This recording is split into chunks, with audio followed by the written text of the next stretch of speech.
Hola a todos, soy Nicolás Bertola, arquitecto y artista digital.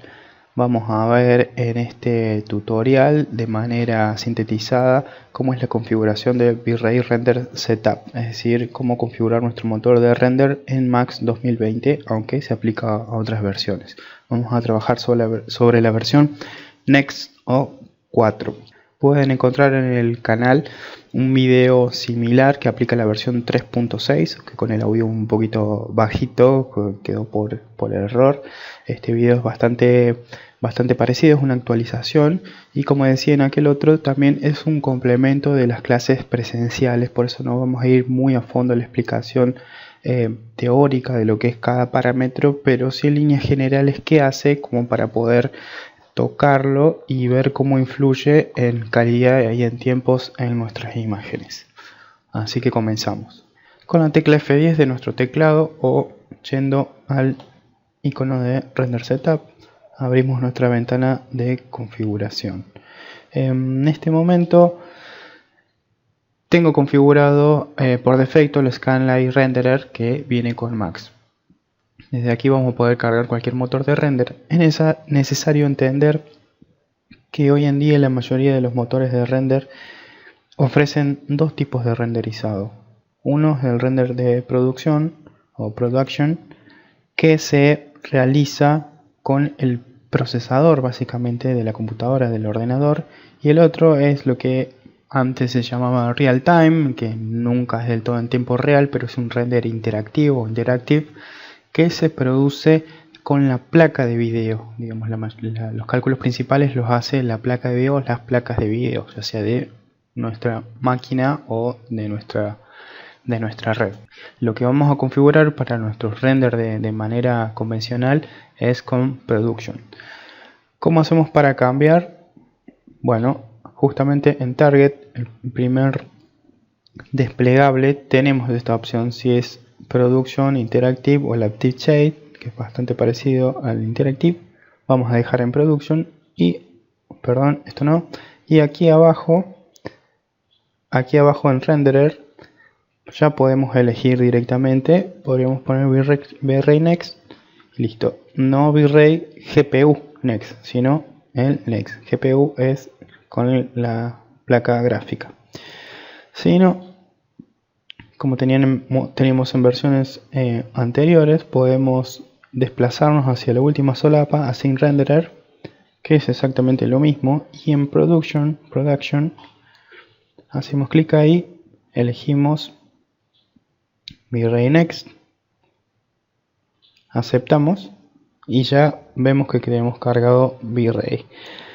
En mi caso, y para que no tener que hacer esto cada vez que comience escenas desde cero, directamente lo guardo como default, por defecto. Entonces cuando abro Max y toco F10, ya directamente carga V-Ray. Para hacer eso simplemente Save as Default y listo. Nos evitamos hacer ese paso.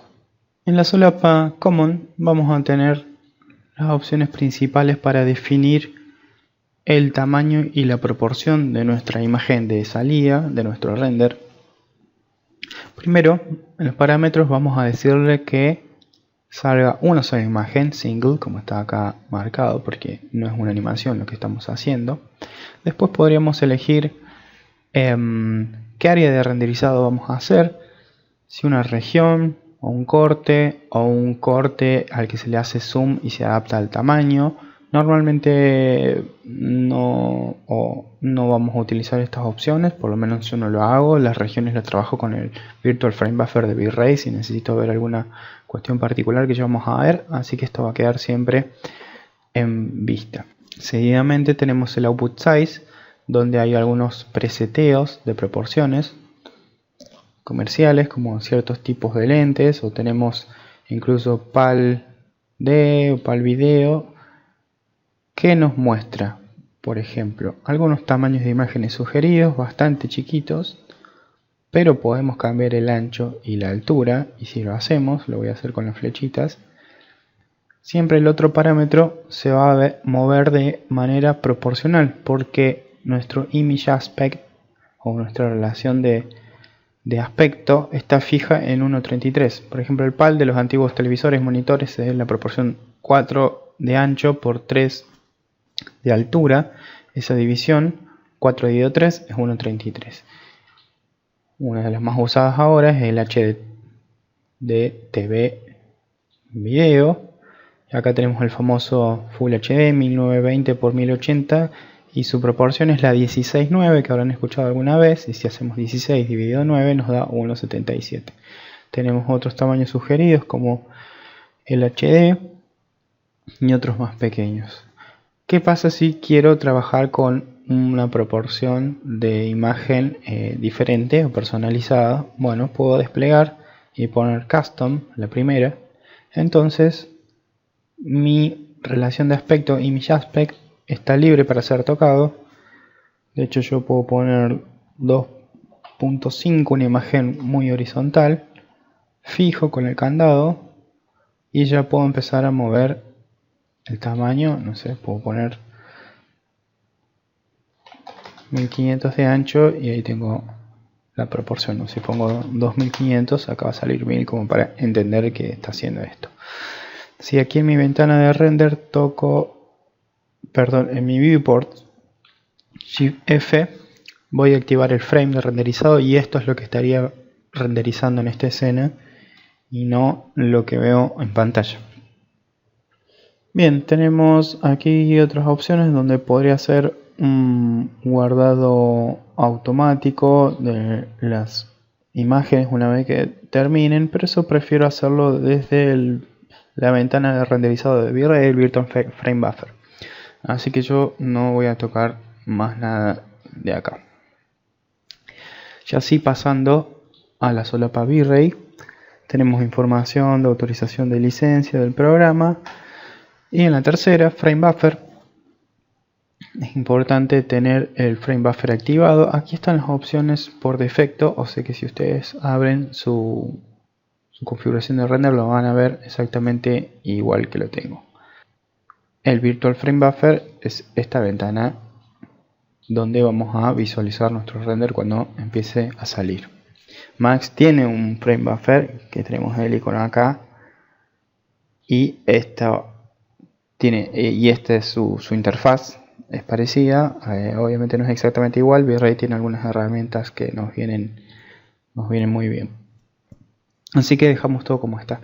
Desde aquí también podría ser que cuando termine el render pueda hacer un guardado automático de las imágenes, tildando esta opción: guardar mis canales de render. A guardar el RGB, es decir, el render en sí. Puedo guardar el canal alfa en caso que lo hubiese, y elijo una ruta y un formato de archivo. Hay que tener cuidado, aunque siempre me va a preguntar que si dijo la misma ruta, el mismo nombre de archivo, y empiezo a tirar renders sucesivos, me va a consultar por la sobreescritura de estos archivos. Cuando hacemos animaciones esto es necesario. De manera personal lo usaba, pero no lo estoy usando porque guardo de otra manera, como ya les vengo anticipando, ya les dije un par de veces, desde el V-Ray Frame Buffer con el V-Ray History, que es algo bastante parecido, y después guardo manualmente. Pero bueno, no me quiero adelantar tanto, así que lo voy a dejar destildado ahora.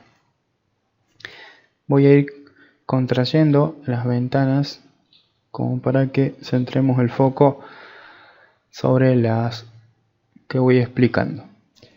En Global Switches vemos acá un par de opciones y nos aparece en verde que dice Default, que es la cantidad de información o de parámetros que nos está mostrando. Si le hago clic, ven que cambia a Advanced y cambia a Expert y me va liberando más opciones como para tocar. En algunas otras solapas, a ver si encuentro uno en esta. No. Aquí, por ejemplo, Image Sampler también vuelve a aparecer, y para no tener que ir tocando eso todo el tiempo una por una, lo que se puede hacer es con el botón derecho, en este botoncito que salía verde, que decía Default, Switch All to Expert. Entonces cambiamos todas a modo experto para que no se nos auto oculte ninguna opción de configuración, podamos ver todo. Y acá sí vamos a ver en todos los casos. Bueno, a ver, acá no cambio. Justo este no tiene. A ver, otra, por ejemplo, acá. Claro, estoy acá en Global Illumination y está cambiado a Expert. Está cambiado a Expert. Bien, vuelvo. Entonces, vuelvo a contraer. Así no confundimos. Estamos en Global Switches, cambiamos a todo a Expert. Ante la duda, una recomendación es no tocar nada. Pero bueno, ¿qué podemos configurar desde aquí? Podemos decirle una opción interesante que es el Hidden Lights. Es decir, si yo tengo un layer con luces o directamente oculto mis luces, no apagar las luces. Acá tengo una luz, a ver si la puedo seleccionar de manera manual. Tengo esta luz. Esta luz está visible porque aparece en la escena, pero está prendida. Si yo la apago como objeto o apago el layer donde está, mi luz sigue prendida pero está oculta en la escena y se va a renderizar, o sea, va a estar actuando, afectando a mi escena porque tengo tildado que las luces ocultas se rendericen. Yo puedo tener, para no tener que encender y apagar mis luces constantemente, puedo usar un layer donde que contenga todas mis luces o las luces que esporádicamente necesito apagar y simplemente las oculto. Entonces destildo esta opción. Solamente con el control de capas o layers, prendiendo y apagando, es como si estuviese prendiendo y apagando dichos objetos de iluminación, siempre y cuando destilde esta ventana. Si no, da lo mismo que mi objeto de iluminación esté oculto o no, mientras esté prendido se va a renderizar. En el caso que tengamos muchos objetos de iluminación en mi escena, V-Ray puede hacer un cálculo un poco más eficiente a costa de perder algo de calidad, desplegando en estas opciones Adaptive Lights y que tenga en cuenta 8 de estos elementos. Entonces yo puedo modificar el número de objetos que calcule en escena, o puedo hacer un cálculo completo de iluminación de toda mi escena, o por defecto dejar una probabilística uniforme. Vamos a dejarlo así. En este caso son muy poquitas luces, así que no me va a afectar. Tengo aparte en una escena, aparte un domo con HDRI, tengo esta luz que vimos acá que quedó oculta y otra aquí abajo y un par de lámparas, así que son unas 5 o 6 luces como mucho, no va a pasar nada. Tenemos que tener cuidado cuando nos desplazamos, o por ejemplo acá estoy moviendo el scroll del mouse sobre esta ventana, porque es muy común y me consultan, dice, uy, se me cambió algo, ¿por qué no me sale? Y porque movieron la ruedita sin querer y se desconfigura alguna de estas opciones. Entonces siempre tener cuidado donde hacemos clic. Lo mismo que al destildar esto, por ejemplo, si le doy clic acá, que esto se usa para animación, no hace todo el cálculo de renderizado, pero la imagen final no la va a hacer. O aquí sí me está calculando las reflexiones y refracciones, me tiene en cuenta los mapas, etcétera, etcétera. Así que esto va a quedar todo como está. Una opción interesante es esta de Override MTL. Sirve mucho para hacer chequeos de geometría o hasta incluso pruebas de iluminación. ¿Qué significa esto? Cuando tildo esta opción, se me activa este botón que dice None, y si hago clic acá, me permite cargar un material de los que tenga en escena o abrir el editor de materiales. Lo tengo acá y cualquier material, por ejemplo este, lo puedo arrastrar ahí como instancia. ¿Qué significa esto que acabo de hacer? Que toda la escena va a ser renderizada con la aplicación de este material, por más que tenga asignado a cada objeto su material que corresponde, incluso los vidrios, todo. Si destildo, obviamente se renderiza con los materiales que tienen, o si no tienen su material, con el color del objeto. Pero si yo quiero hacer esto, y en este caso es un interior, y quiero evaluar y poner un color blanco, un gris neutro, todos mis objetos, pero que ingrese la luz por los vidrios, que no sean opacos, tengo la opción de incluir o excluir acá en esta lista. Y puedo buscar mis vidrios. A ver, bueno, no lo tengo en un grupo. Debería ubicar por nombre, o si los tengo agrupados o en un selection set, mis vidrios. Y supongamos que son estos objetos, que no lo son, los paso directamente a la lista de la derecha con la flechita. Y como me dice acá, está excluyendo. Entonces, toda mi escena va a ser renderizado con este material menos los objetos de esta lista. Ahora lo voy a destildar para que no lo afecte. Vamos a IPR. Esto es el render interactivo. Si yo le hago clic ahí, empieza, como les dije, a renderizar haciendo uso de la placa de video. Estamos viendo ahí en cálculo. Esto es bastante útil. Al principio está con esta proporción rara, pero ven que yo puedo ir variando el tamaño del render mientras lo está saliendo, o si elijo por ejemplo una región, una ventana, se va a focalizar en esto.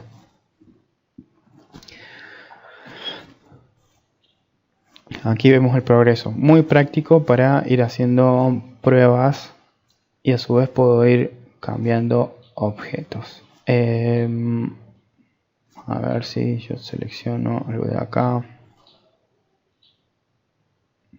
y por ejemplo muevo esto, a ver si lo hace un poquito más rápido. Ahora lo vuelvo a mover. Ven, tiene una respuesta bastante rápida. Esto lo voy a cancelar. La calidad final de este renderizado no va a ser igual a la de producción como estamos configurando. Esta misma opción de llamar o renderizar por IPR la tenemos aquí en el icono del Virtual Frame Buffer de V-Ray, y es este, Start Interactive Render. Y si hago aquí, es el render de producción, o este mismo botón. En Image Sampler Anti-Aliasing, como estamos en producción, no vamos a usar este tipo de procesamiento progresivo de renderizado por capas, sino por bucket. Es decir, que cada núcleo del procesador va a tomar un área en particular y va a ir calculando, y no toda la escena al mismo tiempo. Son los típicos cuadraditos que van apareciendo en el render. Cuidado con esta opción, que es un render mask, es decir, yo puedo seleccionar un objeto, mapa, capas, etcétera, las opciones que aparecen acá, y me va a renderizar solo eso en escena. Es como muy común que tengo seleccionado esto y me quedo así, o si tengo seleccionado pero no tengo nada en escena, no me sale el render, me pregunta, me está advirtiendo que tengo que seleccionar algo, digamos. Es como para hacer máscara de objetos, así que lo dejamos en none. El min shade rate va a afectar directamente la calidad de imagen. Viene en 6, puedo subir ese valor un poco a 8, 10, 12, no va a estar afectando tanto los tiempos de render, y mejora un poco la calidad en las terminaciones. Vamos a dejar esta opción que viene por defecto así en 6. Contraigo el filtro de imagen. El filtro de imagen lo que realiza son unas interpolaciones entre píxeles, por decirlo de alguna manera. Si tenemos como nuestros puntos por calidad como muy separados en nuestra imagen, en el barrido de imagen, tiene que haber cálculos intermedios y eso se va a producir con el filtro. Hay distintos tipos de filtrado, algunos como por ejemplo el Catmull ROM, que es como mucho más afilado, se va a ver en los bordes como muy marcado esto, pero se va a notar en un efecto como dentado. Hicieron los últimos que han incorporado V-Ray, funcionan generalmente bien, son un poco más en degrado, no tan fuertes, así que yo últimamente estoy dejando este que viene por defecto. Si quiero sacar una imagen muy rápida, como muy de prueba, con poca calidad, directamente puedo apagar el filtro para evitar hacer un cálculo extra. En Bucket Sampler tenemos el mínimo de subdivisiones y el máximo, y un control de umbral de ruido. Estas cuestiones van a afectar directamente sobre los tiempos y la calidad. 24 puede ser como mucho para render iniciales o render de prueba, eso se puede bajar a 6, 8. Normalmente yo usando 10 o 12 y en un tamaño de imagen generoso estoy obteniendo buenos resultados que prácticamente no se perciben mucho la diferencia, así que lo voy a bajar a este número. Y este es el umbral de ruido, que tiene que ser un valor bien bajo para evitar tener ruido en los degrados, sobre todo de colores, de materiales o como estar afectando las luces. 0,01 puede andar, o si no podemos bajarlo un poquito más a este valor, que va a estar correcto. Ya menos quizás no haga falta, pero depende también todo de nuestra escena. Este es el tamaño del bucket, lo vamos a dejar así como está. En 48 es el cuadradito en el cual son las áreas de renderizado que les comenté anteriormente. Global DMC podemos fijar un patrón de ruido en el caso que estemos usando alguna animación. Aquí no sería necesario. Y tenemos también muestreos mínimos. Esto también tenemos otro umbral de ruido, va a afectar directamente la calidad y los tiempos, sobre todo los tiempos. Normalmente yo lo dejo así o bajo un poquito sutilmente este valor de Adaptive si es que lo necesito, y este también, así como el control de ruido que vimos antes, el umbral de ruido, lo podría llegar a bajar, pero ese valor está bien. Lo voy a dejar como está por defecto para no hacerlo complicado. Vamos a obviarlo, pero si este valor lo bajo, si este lo subo, y si este lo subo, también tendré menos calidad notable en imagen y obviamente menos tiempo de renderizado. Donde estamos en Environment, bueno, yo puedo activar una luz GI, una luz global, quiero decir, con este color, con esta intensidad, o que use un mapa, por ejemplo un V-Ray Sky o cualquier otro mapa, un HDRI o un degrado, lo que yo quiera. Con este me estaría haciendo mi iluminación global, pero también puedo diferenciar, porque para la parte de reflejos y refracciones puedo decirle que bueno, mi iluminación global sea con este tono, pero que me refleje y me refracte con este color. Pero a su vez, si quiero separar la reflexión de las refracciones, puedo decirle que las refracciones sea con este color. Estoy eligiendo cosas absolutamente improbables, pero puede llegar a suceder. Y así. Si tengo objetos con tipo Mate Object, donde puedo guardar sus sombras o sus reflejos, sus refracciones, bueno, también podría de acá diferenciar también un environment en particular para esos objetos.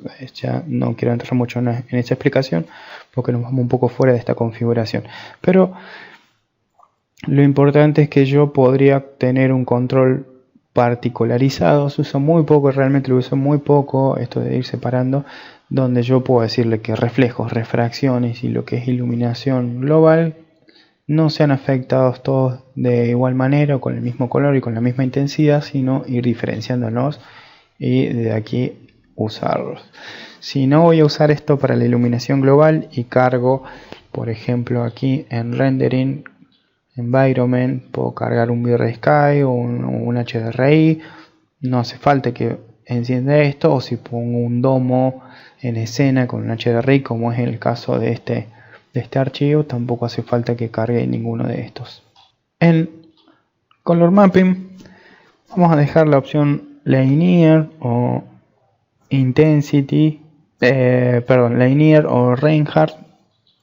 Esto trabaja un poco sobre el contraste de la imagen. Lo importante es que de aquí que el valor gamma sea 2.2 y puedo tener un poquito control del multiplicador y el contraste, aunque estas cuestiones de postproducción es mejor hacerlas después o en el frame buffer de V-Ray con los controles que tenemos aquí de tone mapping, y posteriormente en nuestros programas de postproducción, como por ejemplo Photoshop, After Effects, Nuke. Entonces yo particularmente no los toco, y esto también es importante, así como está por defecto en Color Mapping Only No Gamma, que no afecte la gama.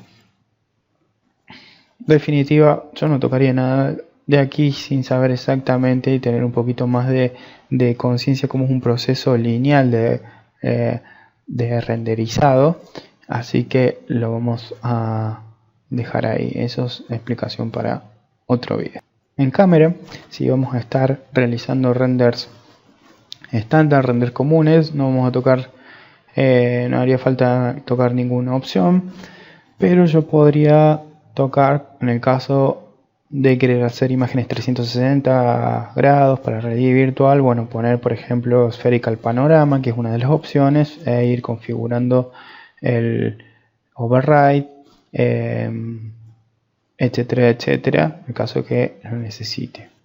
También una opción interesante que empezaron a aparecer en las últimas versiones es el de el Auto Exposure, que si no quiero o no sé configurar bien la captación de luz de mi cámara física o de mi cámara V-Ray, aquí la tengo seleccionada, puedo activar autoexposición y se va a hacer un balance automático. Bueno, hay que tener en cuenta, generalmente funciona bastante bien. Yo particularmente prefiero tener un control manual de cada cámara, por lo cual esto prácticamente no lo toco, o menos como le dije que quiera hacer una imagen en 360 grados o un efecto ojo de pez o algo por el estilo. Solapa GI o GI, Global Illumination. Tenemos aquí cuáles van a ser los motores primarios y secundarios para mis cálculos de iluminación. Por defecto trae la mejor opción, que es el Brute Force para cálculos primarios y el Light Catch como motor secundario. Brute Force es el motor o submotor de renderizado con más precisión, pero requiere parámetros o seteos altos para evitar tener ruido y que salga con mucha precisión las partes finas en pantalla, en mi imagen quiero decir. Light Catch como motor secundario es bastante eficiente y va a estar actuando en la parte de sombras, de algunos reflejos y las cuestiones finitas de detalles. Entonces es una buena combinación, pero requiere unos tiempos importantes. Una opción más eficiente en cuanto a tiempos, por ejemplo, es poner Irradiance Map y Light Catch siempre como motor secundario. Yo voy a dejar esta opción, que es la que estoy usando. V-Ray viene añadiendo y mejorando un pase de postproducción o un render element que quita el ruido de escena y se complementa muy bien, y como para compensar los errores de renderizado por baja calidad o por una calidad media que se produce de esta manera. Entonces es una buena compensación dejar Brute Force, por más que sea lento, pero sin una configuración muy alta. Tenemos tiempos medios de renderizado con algo de ruido al que quitamos con ese pase de postproducción. Eso es como parte del trabajo lineal en V-Ray. Así que vamos a dejar esta opción. Cambiando alguna de estas, aparecen aquí en estas solapas dinámicas, porque si yo pongo Irradiance Map, ven que aquí cambio Irradiance Map. Bueno, si dejo Brute Force, es como la más fácil de configurar, porque simplemente no hay que tocar nada, ya lo estamos conteniendo con estos parámetros básicamente al cálculo. Así que vamos a poner Brute Force y Light Catch. Cuidado con el tildar el Ambient Occlusion. Estos parámetros de saturación, contraste en postproducción no lo vamos a hacer. No toco el multiplier en ninguno de los dos casos para no estar afectando como es el cálculo original de iluminación. Así que vamos a los parámetros. En Light Catch también normalmente, si quiero hacer pruebas, puedo bajar un poco este parámetro de subdivisiones, y si no, para imágenes finales es como que lo dejo en 1000, 1500, también dependiendo un poco del tamaño de escena. Y casi que no toco nada, dejo todo así como está. Los cálculos los puedo guardar en caso que esté haciendo animaciones, pero eso es como mucho más avanzado, no es el motivo de este tutorial. Caustics, caso que requiere cáusticas, por ejemplo, este efecto que se da por difracción en los materiales transparentes y translúcidos. Cuidado con activarlo si no lo necesito, porque voy a perder mucho tiempo y pueden aparecer manchas extrañas en mi escena si es que no lo sé configurar. Así que por lo general no lo vamos a usar, va a quedar desactivado. En Settings podemos, bueno, en Default Displacement vamos a dejar todo como está para que se calculen los desplazamientos si es que los tengo. En System, una cuestión importante aquí a entender y tocar es del Dynamic Memory Limit. Si lo dejo en 0, voy a usar el máximo disponible de memoria de RAM que tengo en la máquina en el momento de renderizar. Si no, yo puedo fijarle, decirle al V-Ray que, por ejemplo, a los 20.000 megas, o sea, a los 20 gigas de RAM, se ponga un límite, entonces me van a quedar disponibles. En el caso, bueno, yo aquí tengo 32 de RAM, o sea, tendría 32.000, me quedarían unos 12.000 como para el uso de otros programas. De todas maneras, al momento de renderizar, el procesador va a estar siendo utilizado al máximo, salvo que haga una configuración desde Windows, pero bueno, ya como demasiado avanzado, y prácticamente no es recomendable tocar la máquina en el momento de renderizar, salvo alguna página de internet o alguna acción ahí como muy tranquila. Lo importante es que yo dejaré 0 para que use el máximo disponible, o lo fijo un valor alto. Yo normalmente, teniendo 32.000, uso unos 26.000, digamos un valor de por ahí, como para que tampoco me dificulte el resto de los programas y Windows. Pero bueno, dejo que funcione por sí solo. También tiene que ver con la escena, y escenas que son tremendamente grandes y bueno, directamente no me va a alcanzar la RAM para procesar todo. Eso, cada uno está en relación además a la memoria disponible de cada equipo. Para saber la disponibilidad, en la barra de tareas de Windows, en el botón derecho, y van al administrador de tareas, y en la solapa rendimiento pueden ver cuánto tiene de memoria en total. Ven acá, me está diciendo 31,9, son los 32 GB, y bueno, cuánto se está usando en este momento. Lo mismo que los procesadores, etcétera, etcétera. Si tuviese que hacer render distribuido, lo haría desde aquí. ¿Qué significa esto? Bueno, yo teniendo computadoras en red, aquí tengo una. En este caso yo ya le agregué, puedo, teniendo V-Ray, Max, V-Ray y la máquina casi gemela instalada en otros equipos y la red funcionando, carpetas compartidas, etcétera. Bueno, puedo hacer que utilice la otra computadora, los recursos de otra computadora junto con esta para procesar la imagen o la animación.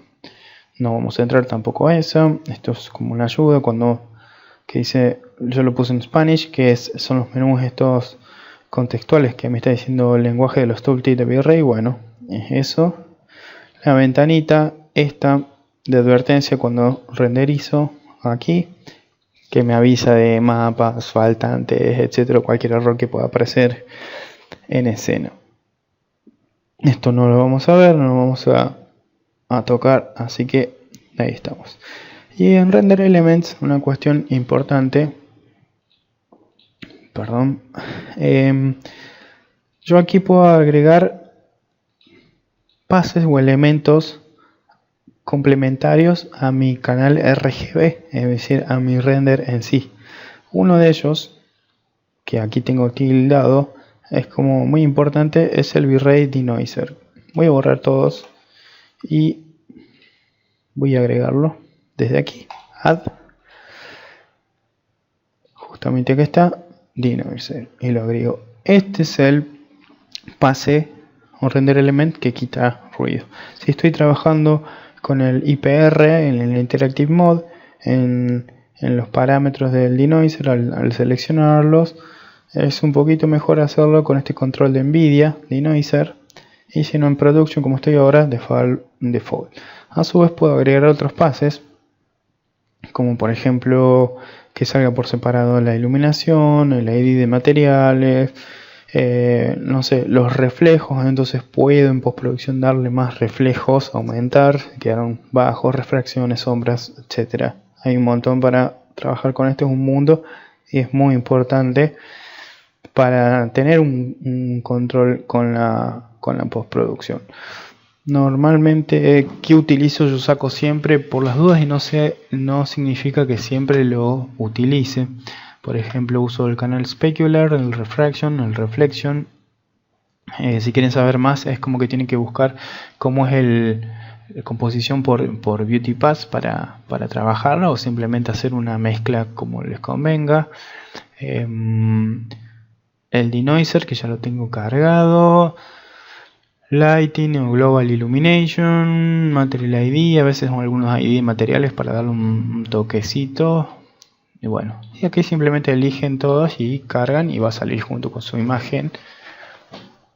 Al momento de renderizar van a aparecer aquí todos los pases que elijan, y va a salir un canal de Effect Result que tiene la mezcla de todos.